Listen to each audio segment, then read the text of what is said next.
So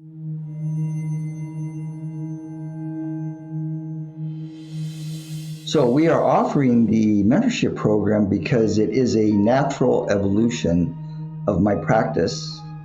We've done a lot of personal healing work over the decades, and I pay attention to my guidance, and the guidance has said in the last several months, now we need to close that chapter of what you're doing with the healing work and move it now into a more sort of advanced, expanded field of where you coach and guide people, not so much in how they can heal themselves, but how they can actualize, given their innate tools, their spiritual destiny. So the reason why they came here, the reason why they are here on earth now, the reason why they internally want to help serve humanity and also to heal their resistance, shall we say, in the mind and the body.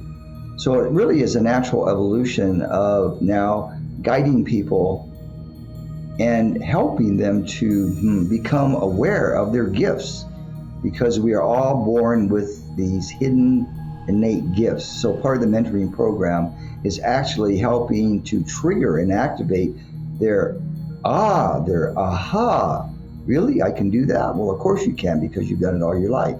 So it's kind of like that level.